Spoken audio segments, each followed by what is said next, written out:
everybody. Thank you for joining us this evening or this afternoon. We're so grateful to be in your company, as always, especially as we're navigating the persistent brutality of state violence. One of the places of relief I found this week has been the films of our guests, because their work is a reminder of the power of revolt, of determined survival, and insistence on sovereignty. And so I'm so glad that our guests gave us the opportunity to have access to these films: Frontera, Revolt and Rebellion on the Rio Grande by JOHN JOTA LEAños, The Blank Stare at Movie Indians, and Journeys and Pathways, Oral Histories of Contemporary Pueblo Women in Service, Leadership, and the Arts by Dr. BEVERLY SINGER. And both of those filmmakers are here with us today. So let me tell you a little bit about our filmmakers before handing it over to my wonderful co-curator, Emmanuel Ramos Barajas. So JOHN JOTA LEAños is an award-winning artist and filmmaker, mestizo of Chicano, Italian, and Chumash ancestry, and a new media artist using animation, documentary, and performance, focusing on the convergence of memory, social space, and decolonization. Leaños' animation work has been shown internationally at film festivals and museums, including the Sundance Film Festival, the Morelia International Film Festival in Mexico, and the San Francisco International Festival of Animation.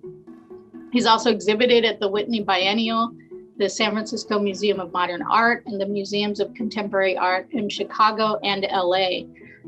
Leaños is a Guggenheim Fellow in film and is currently a professor of film and digital media at UC Santa Cruz. Dr. BEVERLY SINGER is an associate professor emerita of anthropology and Native American studies at the University of New Mexico. One of the places I also emerged from. Dr. Singer, who's Tewa Navajo from Santa Clara Pueblo, is an award-winning documentary filmmaker whose video productions explore the subject of cultural revitalization in Native American communities. She's previously worked in New York City as public program specialist with the Museum of the American Indian Film and Video Center, and taught at Parsons School of Design and at the California Polytechnic State University. Dr. Singer is a founding member of the Native American Producers Alliance and author of Wiping the War Paint Off the Lens, Native American Film and Video, which is about Native American independent filmmaking. And if you've taken a class without reading Dr. Singer's Wiping the War Paint Off the Lens, you have not taken a film class. So if you don't have this book, make sure it's on your reading list as well.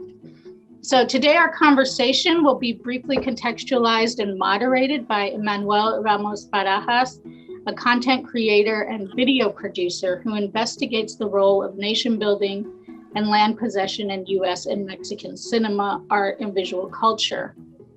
He's the co-creator and producer of Unsettling Journeys, an educational YouTube channel dedicated to deconstructing Mexican, Latin American, and Latinx identities through art history. Emmanuel. Thank you, Annette. Thank you so much for introducing all of us. And I also want to introduce once again our guest speakers today.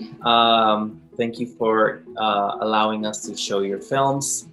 And with the very title of our festival, Borderless Cultures, and with every screening, we aim to present alternative readings of history. History that shed off the violent weight of the last 500 years, not in an attempt to deny the pain and suffering that have marked these 5 centuries, but rather as a respite from these conditions, even if only momentarily. The films we watch for today show us that these alternative narratives are not only possible, but they are and have always been very real. Dr. Singer's work, primarily Journeys and Pathways, Oral Histories of Pueblo Women in Leadership, Service, and the Arts, and The Blank Stare at the Movie Indian, and Jota Leaños' animated Frontera, Revolt and Rebellion on the Rio Grande, not only reveal alternative histories, but their complementary and unabridged worlds, true alternate realities. Oral, sung, performed, and otherwise manifested histories have been placed in a hierarchy of mediums, always beneath the written word, a medium consistently embedded with unquestionable authority. These films remind us that there have always been differing forms of communicating and archiving histories. In Journeys and Pathways, Christine Zuni Cruz tells us of her experience as a child growing up in Isleta Pueblo, encountering white tourists with cameras in hand, whose recognition of her humanity extended only as far to render her and her sister as traditional Indian girls. This same expecting gaze, one inherited from popular culture and moving image, depends on fantasies of quote unquote authentic. However, as Richard Handler states, our search for authentic cultural experience, for the unspoiled, pristine, genuine, untouched, and traditional, says more about us than it says about others. So if moving images have been used since their inception as a technology to distort reality into authentic fantasies, how can we employ and enjoy this medium? How can we subvert and counteract these colonial impulses? Some answers, I believe, can be found in these films. At the core of these filmic documents is the collective, the community. In Journeys and Pathways, Paulita Aguilar expresses she belongs in two worlds, her professional world and her life at home, where she's not just herself. She's the daughter of someone, she's the sister of someone. Also, Teresa Pascual's powerful and moving worlds close the documentary. Spend more time in community. Learn your language, first and foremost. Have a strong sense of self-identity. Know where you come from. Know your clan relatives. Know your clan stories. Know the stories that connect you to land. Know where your name comes from. Who named you? But you can only know those things if you spend time. Time with parents, time with aunties and uncles, time with grandparents, time with other elders in your communities. And learn as much as you can. Because, she reminds us, all we have in the end is what we have learned from them and all we can give to future generations. So these are very powerful words, and I was very moved when I heard them at the end of the movie. And I want to thank you once again for allowing us to see these films.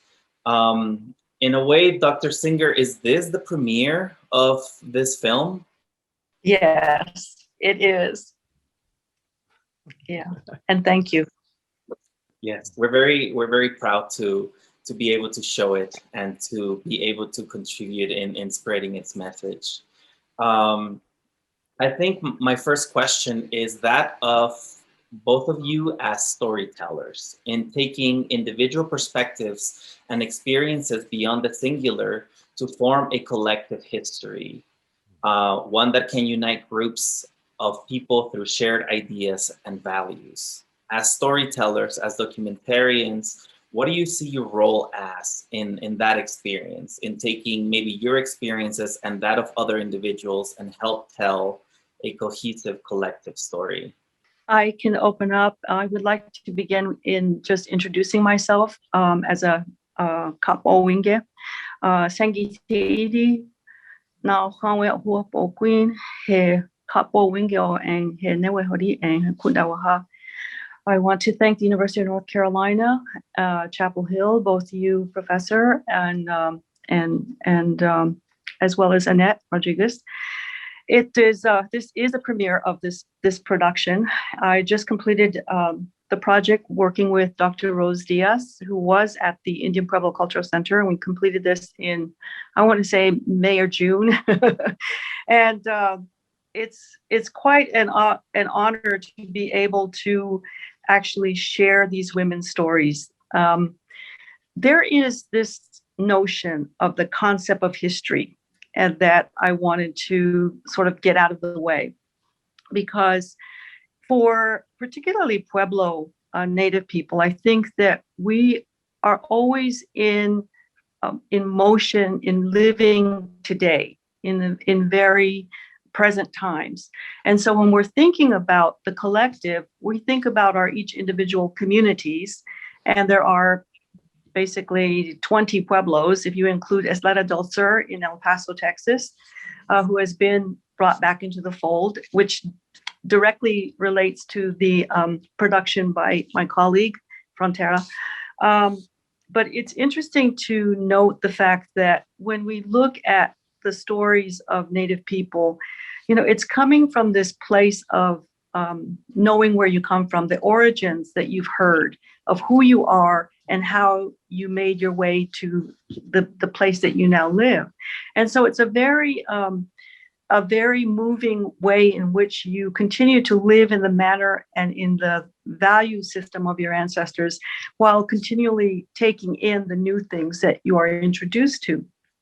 And I think that that's how I have always approached looking at this. It's not trying to recreate some kind of path to past mythology, but really a understanding of who we are today and how we actually interact with the rest of the world, with each other, and how at the core of who we are does come from our original stories based on the idea of history, as I said, really as far as it being a chronological, truth telling of some particular events that have happened and are significant for us in our lives, especially for Pueblo people.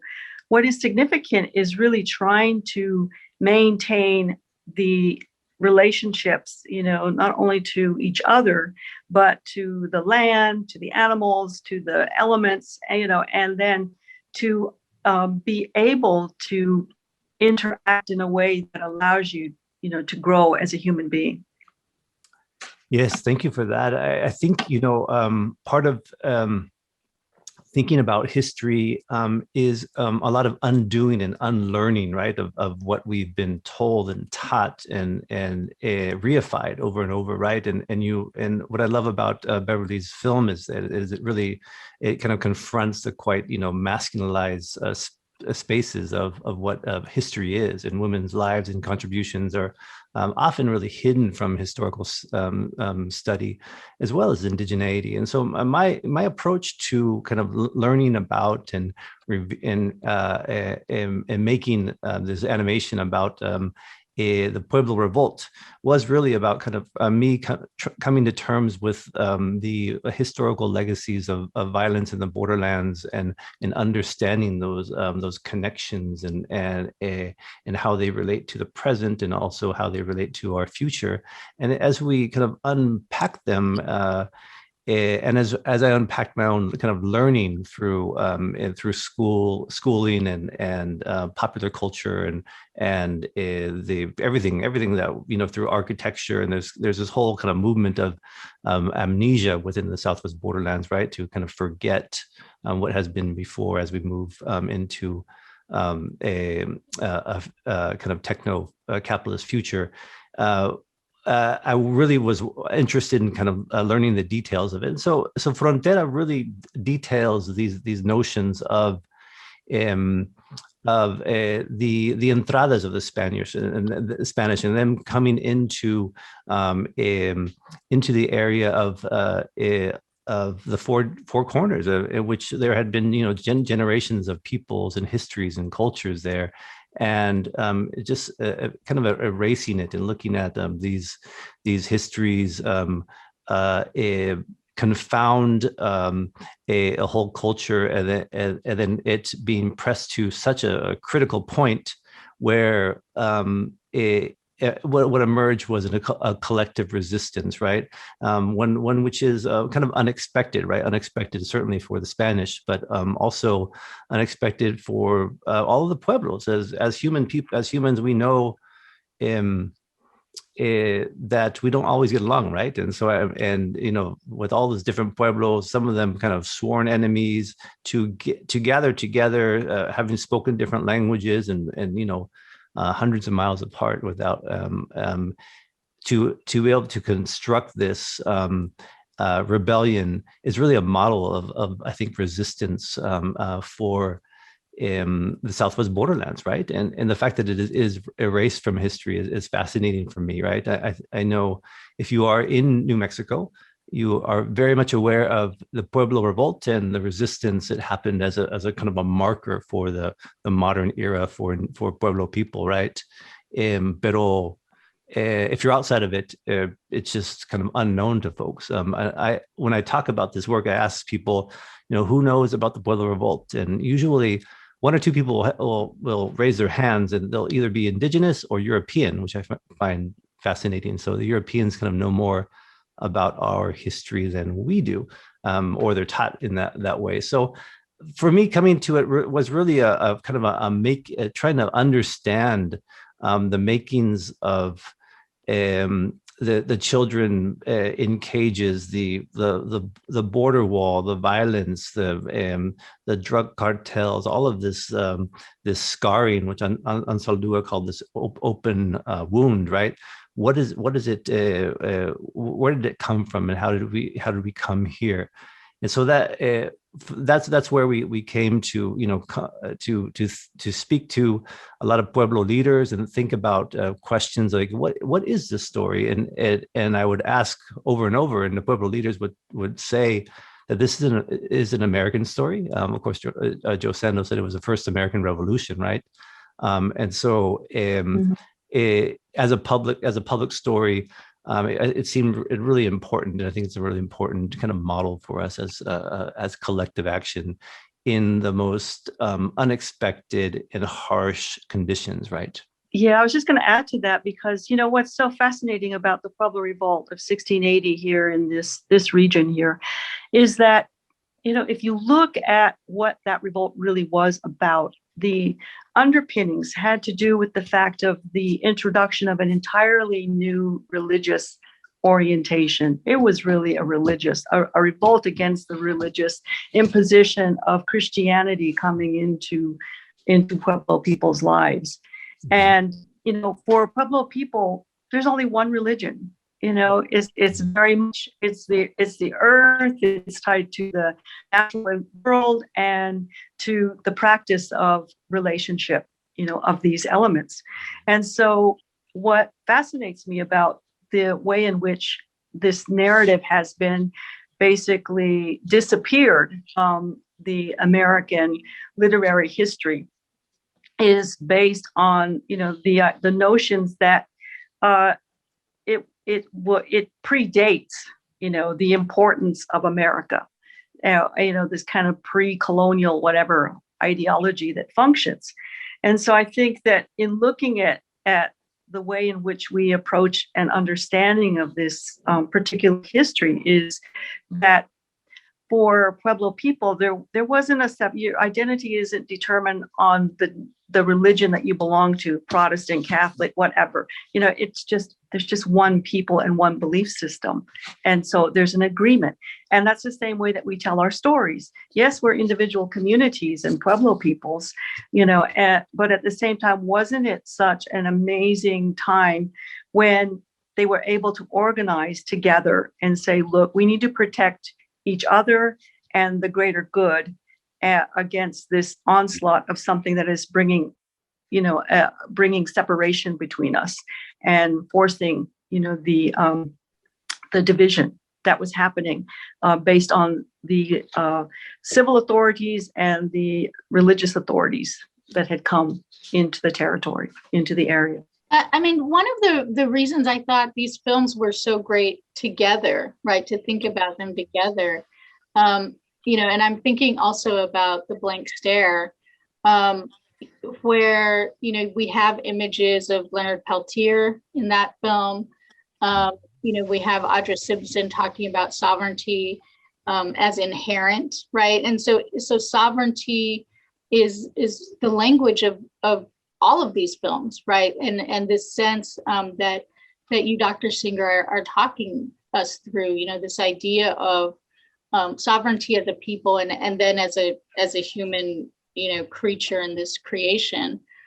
And so one of the things I wonder about how these films relate to each other is sort of, do you all have the sense that the the events of the Pueblo Revolt of 1680, rewrite what's possible in the borderlands, rewrite the futurity of Pueblo people? I'm that's a great question. I'm not sure if those events, the events of Pueblo Revolt kind of rewrite history, but I do think, it certainly did for the Pueblo people, right? Who still have sovereignty and still have to have really kind of marked that time period as an important piece of their own sovereignty, right?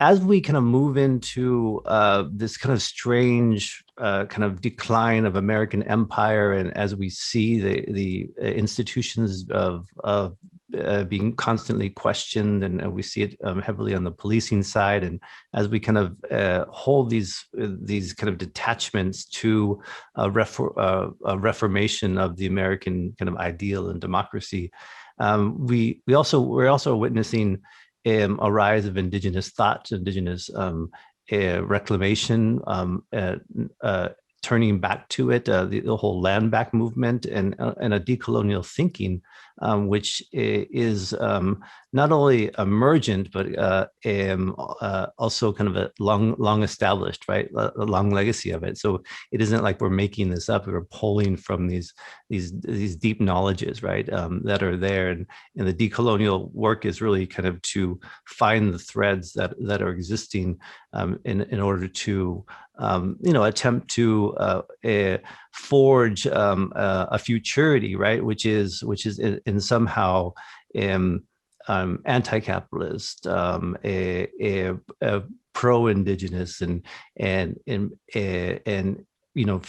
kind of integrating some of these cosmologies that are different from the kind of racial capitalism, kind of winner takes all game that we are seemingly playing right now. So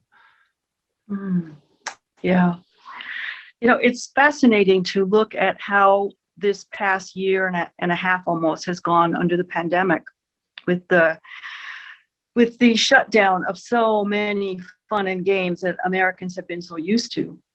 And I don't know how to what extent people have given thought to the very simple way of looking at what life is for them. What does it mean to be alive now? And, part of this comes with this kind of emphasis upon, we want to get back to however life was before. And I'm thinking, I don't want to go back to how it was before, because here's a real opportunity for recognizing that, my carbon footprint, is significant. And how can I correct my own thinking about my little place on this earth?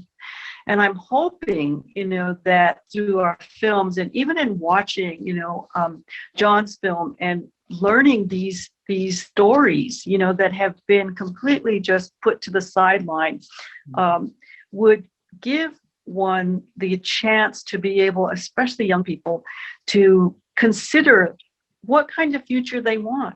What kind of future do you really want? And that's why when I was listening to each of these women, and we have hour-long versions of each of the women that are featured in the documentary that I put together, and so trying to weave, their what they are doing to contribute to their community, both in terms of as a professional trained advocate, but also as a caring auntie, sister, wife, mother. I think, part of what this does is that, there is this chance, I think, finally, to be able to set people down and say, listen to what, there was a moment during the early period of the pandemic when no planes were flying overhead, no helicopters, everything was just, the stillness was so powerful. And I really am seeing that more of that needs to come about. But as John points out, people want to get back into the game, into the consumerist, push to to participate, in whatever it was they were into. Yeah. But we're not going back, and I know that, and I feel really strongly about the fact that this is a time now for actually, if not reclaiming, your own identity, it's time for assessing where you'd like to see yourself in the next 20 years. Yeah, that's very interesting, Dr. Singer. Thank you for sharing that. I think it's definitely about imagining new future possibilities, and how that comes about is sometimes left up to the people who are the most oppressed or who are the most disadvantaged, because that reimagination is at some point utopic. I feel like the pandemic has certainly changed a lot, and it has brought about this moment of cultural and societal introspection. But at the same time, I feel like as we come out of this pandemic, the powers that be, the empire, grows in terms of the power of how much they can control and how much they can, make happen. And I'm thinking particularly of like small businesses just closing because of an inability and unsustainability, and that's just one of the simplest effects of that. And so what should be the role of Indigenous women's voices in the anti-colonial struggles for autonomy and sovereignty, especially in imagining future possibilities? And this is with the caveat that we shouldn't expect certain groups, especially disadvantaged ones, to have all of the solutions, and not to have certain groups do the labor that really should be done in a societal level. But what can we get from that? How can we get some different imaginations of the future? Yes, let me say quickly that Dr. Singer is coming to us from Santa Clara Pueblo in New Mexico. So we're working with the infrastructure that's available, which is maybe, part of your question as well, in terms of thinking about, what infrastructure do we work with? That's a good question. I want to mention just, can you hear me? Mm-hmm. Yes, you're back. Oh, I'm breaking. You're back. Are we there? Yes. All right. In the film by John on Frontera, he opens up with a woman playing at the casino, and she starts the narrative, and I just find that just so like contemporary, because Pueblos who have casinos today have had to, they closed them down during the pandemic, and they, all the people who were working at them they're unemployed now, basically. They were unemployed. Most have reopened. However, I just find it, in this time frame that I'll openly say it, I'm not a big supporter of casinos by any tribe.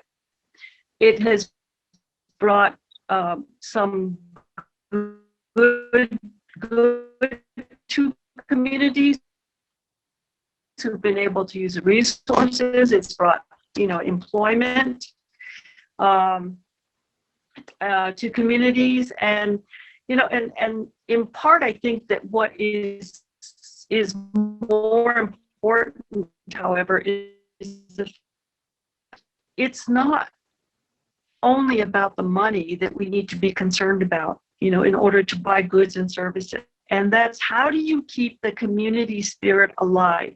How do you keep the tuning and point to it? How do you give them skills and knowledge and a basis from which they can leave home go away and come back, and the community will still be there. Oh no. Oh no, we lost her. When Dr. Singer comes back, I will make sure to let her back in. And maybe, some of what she was bringing to us was this sense of not only going away, but having the ability to come back, right? And so the question of how do you engage in capitalist projects? Maybe, John, you can tell us a little bit about why you chose to open Frontera at that casino. And I can tell you that, the female narrative voice, Andrea Serrano, is an old friend, so it's always great to hear her voice. But maybe you can also tell us about that too, how you chose the narrator, and again, why, as Dr. Singer points out, you start in that casino moment. Yeah, certainly. We were looking. Dr. Singer definitely kind of outlines the complexities of casino capitalism, right? And casinos within the pueblos and indigenous lives. So it's not really. There's no kind of black and white around those issues. It's complex.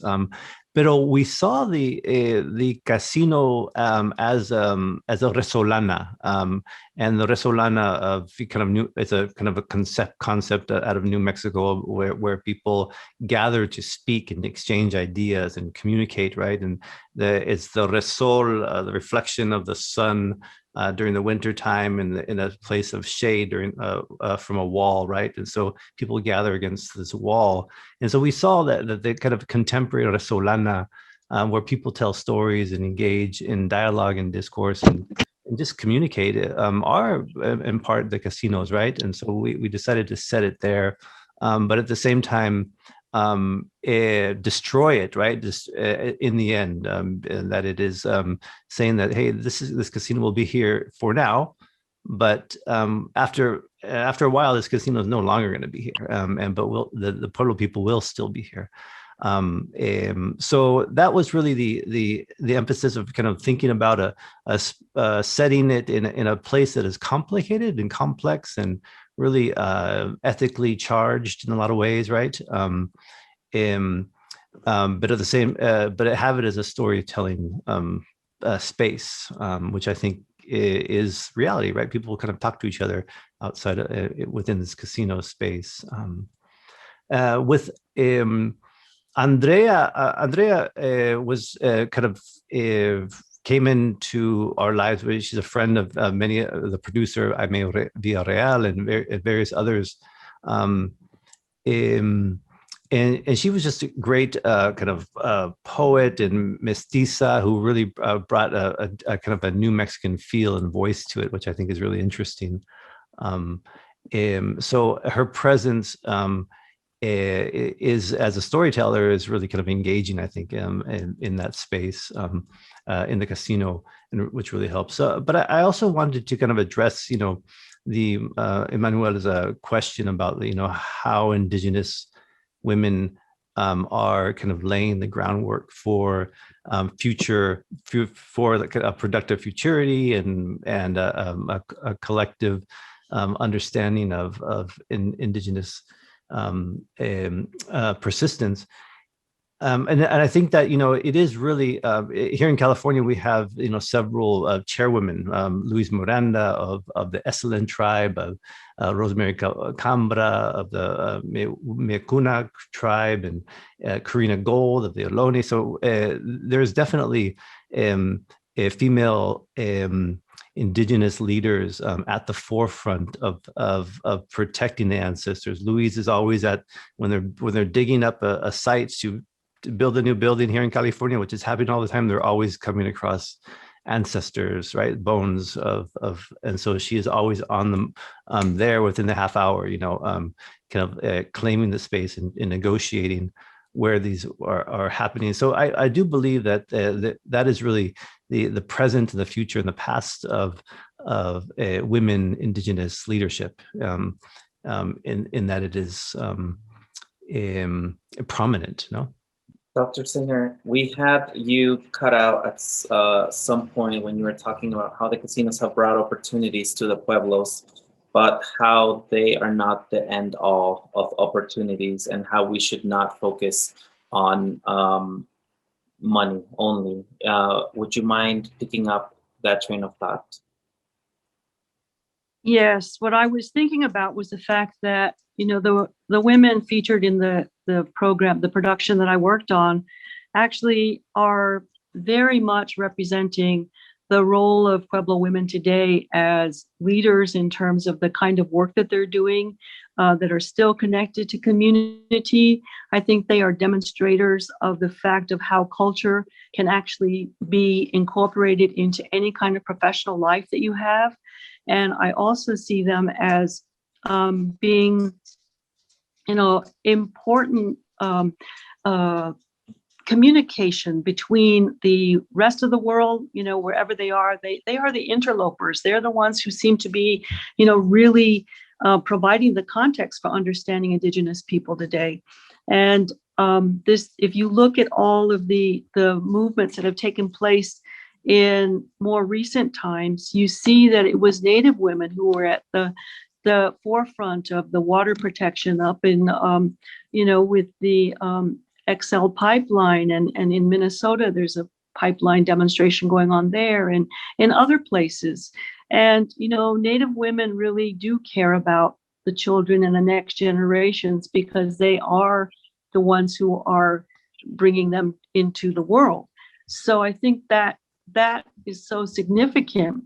And it's very difficult for Pueblo women, because if you listen to some of the stories in the film itself, there's one woman from Cochiti who talks about she received her master's degree in water resources from Dartmouth, and she understood what was happening with the Cochiti Dam and all of it had taken place when they completely destroyed a lot of their traditional agricultural areas and hunting areas along the river there.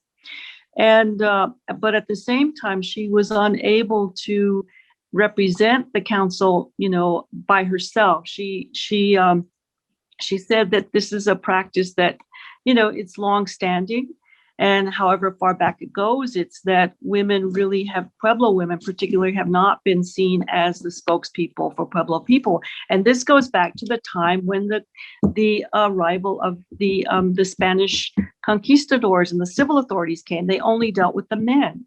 And so I think that there's a point in time when our histories collided, and there's been somewhat of a disharmony that has taken place in terms of the role of Pueblo women. But they've not forgotten who they are, because they are the ones who are doing the hard work in the community of language revitalization, of seed carrying, seed bearers in terms of the agriculture. And they also are in the role of, just going out and getting educations, in colleges and universities as lawyers. And we see this, of course, in Deb Haaland, who is now, leading the office of, the Department of the Interior. I mean, it's a historical time, a time where this is taking place. And it makes it very, very important to see how, things change, history changes, and we can redirect it. And I think women have been key in doing that. Yes.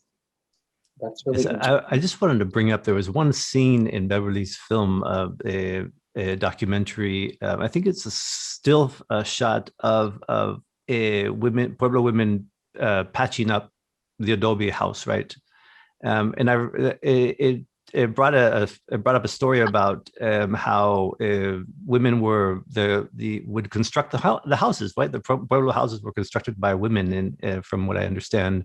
And when the Spanish came, they assigned the men to do that, right? And so there was this, like Beverly was saying, Dr. Singer was saying, there was a disconnect with roles, and then also kind of a rupture within the kind of the social order, which brought a lot of shame and chaos and confusion, and just and I think ultimately rebellion, because of those kind of the nuances that are not understood under colonial rules. So maybe Beverly, you can talk more about that or not. Well, I would just add to it that if you look also in the national scope of things, who have been out there leading the voting access. You see the African American women in communities. You see, the significance, I think, is the fact that it's not that we're women. It's just that we know what needs to be done. I mean, there's just this practicality that I think exists in just the spirit of women's lives. And so we need the support of men, and when you do get both working together, certainly I think you have a far better chance of surviving, whatever comes at you.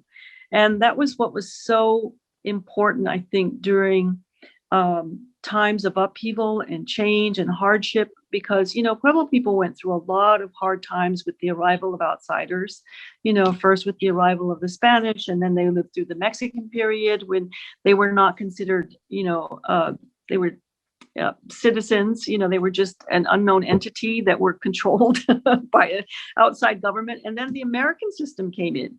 And so with the American system, certainly that's a total colonial patriarchy. And so what you have is this buildup of understanding of the different threads of how strong you can become in overcoming adversity.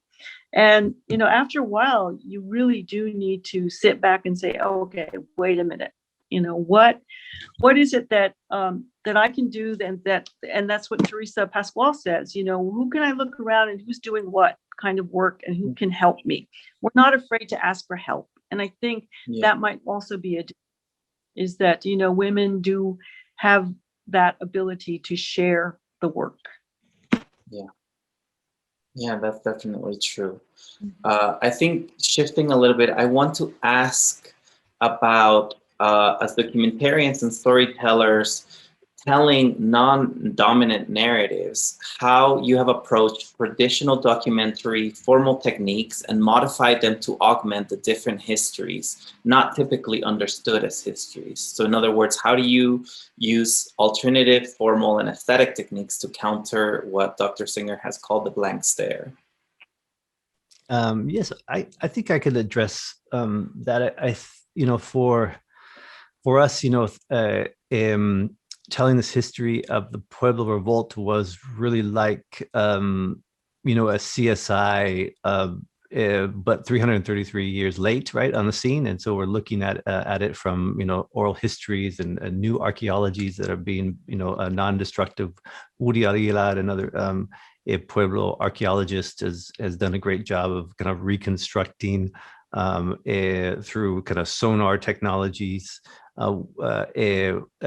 ways where like the Battle of Acoma happened, right, and they found boulders that had been thrown down in 1799 or what have you, and kind of analyze that. So I believe, so for us, it was a question of looking at the documents. A lot of them were Spanish documents, but then and then unlearning them, right? Of saying, okay, being very skeptical about what is being written, and then listening to people's stories and oral histories, and then also the Pueblo scholars as well. And then as using our kind of creative understanding of the present to kind of weave in and fill in the stories as well. And that's why you have the issue of the casino. And one of the stories that we learned as well is that, that abandonment of the Pueblos was a strategy of resistance, right? And so when they saw, or actually they smelled the Spanish coming because of all the cattle, and in the film, we say that we kind of have a joke that the Spaniards themselves probably smelled worse than the cows. So we, having them smell the Spanish coming, they would abandon the Pueblos, and it is in the Spanish documents that no, there was nobody there, right? Because they knew what was coming, they knew what was there for them. So I all of that is to kind of like kind of use this multivocal approach of that's why there are various kind of aesthetics and narrators that we use, as well as the kind of the witness of the horned serpent, Wanyu at the beginning of it, and also throughout, to kind of tell this story, which in a time-based medium is really difficult to get all of the nuances and the kind of complexities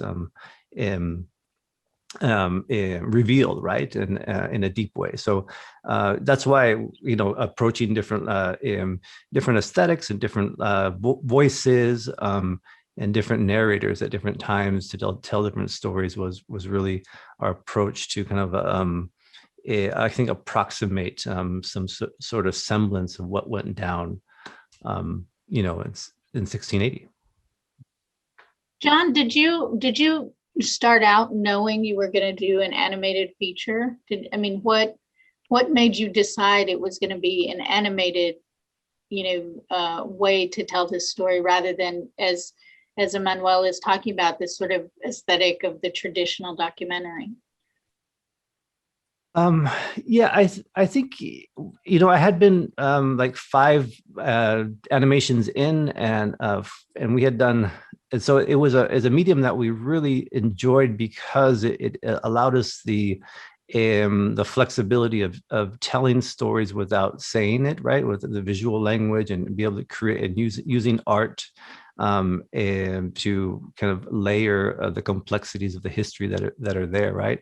And then and of also avoiding the kind of cheesiness of reenactments as well, and kind of also the metaphor of animating history, of like bringing it to life, is one in which we kind of spoke to us as well. And so thinking about literally animating a story that really is ignored by the kind of general population, and also is part of the haunting of America, right? That of indigenous resistance to settler colonialism.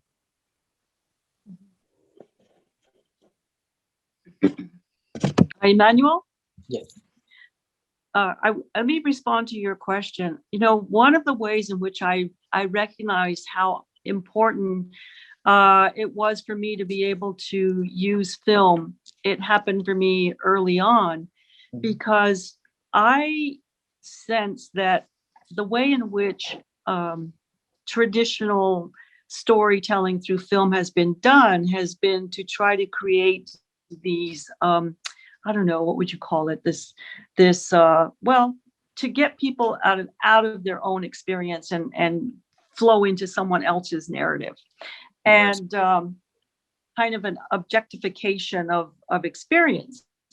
But for my own documentary approach, I've tried to collapse time and space. And so that indigenous people are not objects of the past. We're not figments of imagination. There is a reality to our presence today. And so what I've seen happen more and more is that through particularly non-fiction work, is that more and more people are using the language and really going and investigating spaces and landscape and listening to the actual rhythms of community and hearing what it is that connects them to place. And, in creating our own films, I said, well, but we use the technology that is out there. And what is so much fun is the fact that that I in making that one project, The Blank Stare, it was like when I first saw George Lucas's Star Wars and that roll of film came at you and he's telling of this far, far away, whatever. I'm like, wait a minute, that's a native story approach. And indeed, he did study native stories prior to his working on all of that and imagery and all sorts of things. So I pulled it on its ear for the Blank Stare, and I said, I'm going to do the role that I wanted to see, and so I wrote out a piece that talked about Native presence, and story and who we were today. And, that's how I think it becomes a very individual, approach to using technology, but at the same time, the collective idea is that, we're not searching for some kind of imperialist fantasy, you know, and I love the fact that you can find your way through technology and become very intuitive about your own storytelling. And that's what I like to, when I'm teaching students, you know, about film or video or any of these technologies. It's like, wow, find your own voice. You know, what is it that is you? Yeah, that's a very powerful approach. I'm really interested in that, in the collapsing of past and present and creating, you know, a distortion for your own, you know, for your own agenda that doesn't feed into the agenda that has come before, which is, you know, the complete erasure, the complete oppression of indigenous people and of people of color. So I think for me, I mean, I know the answer, which is it's important to demystify the histories of indigenous peoples, and that's definitely why you do the work that you do. But my question is, you do it to demystify for indigenous kids, for indigenous youth, for your own community. But how important for you is it to demystify for external communities? You know, to correct the mistaken assumptions about outsiders regarding indigenous lifestyles and you know, histories. You know, I think the biggest mythology or deception that has been produced about Native people is that we're always on our way to being extinct, right? Is that we're going to be completely, you know, disappeared and gone. And if you can get through and participate in the ways that you find comfortable and find yourself in opportunities to be able to share your stories, you know, you have to speak what is true to you. And, you know, part of why I think I really struggled with leaving the university, academia in the formal sense, was the fact that I realized at a certain point that I needed to get back home and really put myself in the position of being in the community and working from the inside to actually educate and get people conscious and aware to the things that they had that were so beautiful, strong, and would be lasting. You know, part of the whole trying to get your story out to the rest of the world, you know, that it only comes when you believe in yourself, you know. And this was something, I think it was an author who I read about the Aztecs, and I think it was Octavio Paz. He goes, the reason that the Aztec Empire fell was because they stopped believing in themselves. And I'm like, oh my goodness. So part of what I have not done is that I have not tried to enter areas where I'm not wanted. Why would I want to do that to my own sense of self? You know, but certainly where I have been given the invitation, they were going to hear what I have to say. Otherwise, you know, what would be the point of my being there?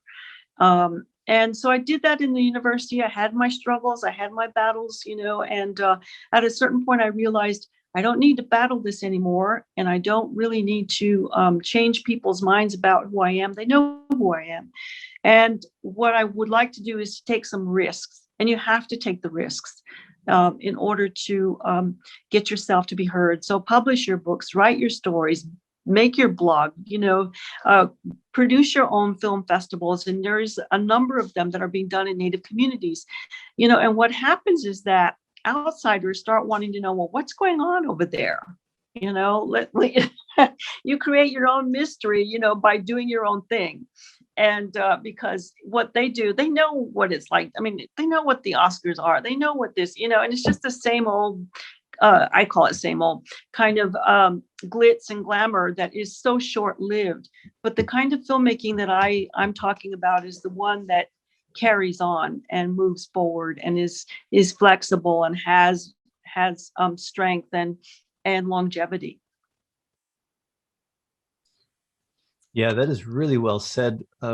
And I really don't have much to add, because I think that is really the objective, is inspiring indigenous, Latinx, underrepresented communities to see these alternative stories, and to see themselves reflected, right, in or their desires and aspirations and ideologies really reflected within this kind of very, very powerful medium of cinema. Um, and for me, it really is also about it uncovering the lies of and the kind of slipperiness of colonialism.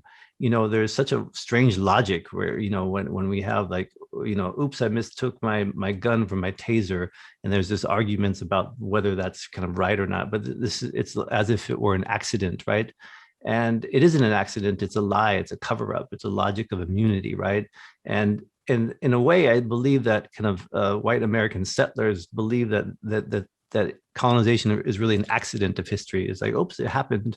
And where, while, but taking forced labor and stolen land requires really an astonishing commitment to violence, right, and to collective violence, and to reify it constantly. So and this is, you see this in all the media. I did during the pandemic a Marvel universe. I watched all the Marvel universe, lots of one-on-one battles and mano-a-mano violence, and you kind of see this reflected as normalized in expected ways. And I think this is part of the haunting of America, in its kind of rejection of understanding and coming to terms with its kind of settler colonial violence past, and so it reproduces it constantly, either virtually or unfortunately in affecting real lives. So I'm not sure if we can kind of affect that, but we can just try. We're put on this little planet for a very limited time, and we can attempt to alter people's mindscapes as best as we can through art and documentary. That's great answers from both of you. I want to thank you so much for not only allowing us to watch your work, to show your work, but I want to thank you for making the work. And that, comes with the realm of imagining new possibilities. Like, that's how it's done. It's done through alternative entertainment. You can't necessarily get someone excited when it's going to be just educational, but when it's made from a different perspective, I think that's definitely in helping create new possibilities, and getting the youth, getting the kids excited about not only their history, but about how can their history evolve and become something else in the future, and how they can be an active participant in the shaping and reshaping of our cultures and communities and society. So again, I thank you very much for making the work and for allowing us to show it. I want to, before we end, ask you if you each have any projects, work, or research that you want to promote, anything that you're currently working on, and anything that we should be looking out for. And I'm especially interested in seeing every hour, Dr. Singer, of those hour-long interviews. It's time for a movie marathon of that one. Oh, goodness. Yeah. Okay. We can definitely get those to you. Yeah. I'll send you an external hard drive and you can. Yeah, it would be great to see those online, to see all of the interviews online. I don't really have anything I'm working on right now a long-term project on the history of California from indigenous perspectives. It's a follow-up to Frontera, but from talking about California genocide, the California mission system, from Native perspectives as best as possible, and integrating the gold rush, and it's very kind of like rapid fire animated history, this kind of Schoolhouse Rock type of work, and with the same goals of trying to do the unlearning, right? Unlearning and tell the history of folks to Californians who don't really know what happened here, right? Well, we look forward to the projects. I grew up in California, so that's something that definitely interests me, and I'm very excited for. Dr. Singer, is there any plan to share the videos also through the Pueblo Cultural Center? Right, and I want to call attention to Jonna Padden, who is the librarian at the Indian Pueblo Cultural Center. She will have, she's actually the caretaker of the steward of all of the documents that were produced under the Journeys and Pathways project. And so you can contact her there in Albuquerque at the Indian Pueblo Cultural Center Library, and they will have, they will provide, you a way in which to see that. I think she made a comment on the chat. I'm not too sure. Yeah, the videos and transcripts will eventually be online at the Indian Pueblo Cultural Center Library. So eventually they will be. But I think, it's just amazing that they were able to get this project completed. And for myself, what I'm working on is two things. One, I'm writing a novel. I won't tell you what it is, but it definitely involves some Pueblo story and other Native stories. And the other thing is I'm putting together a treatment for another film. It's a big one. And I'll just say that it has a lot to do with the artistic traditions of indigenous people, EEK. And we'll see how it's going well, but it's a huge project. So we look forward to that. Thank you so much for sharing. We're all very excited. I just want to remind everybody that this recording will be available on our website and also available on our educational video YouTube channel, Unsettling Journeys. And also we will have our syllabus available on the website, and it will be full of resources and links. So please check it out to learn more about everything that we have talked about today, and probably even more. And yeah, thank you all for being here. I'm just so heartened to hear all your words and to spend this time with you. I'm grateful to all of you for giving us your time. Yes. Thank you so much. Igualmente, thank you all. Yeah, thank you all so much. Wonderful to talk to you all. Bye. Bye-bye.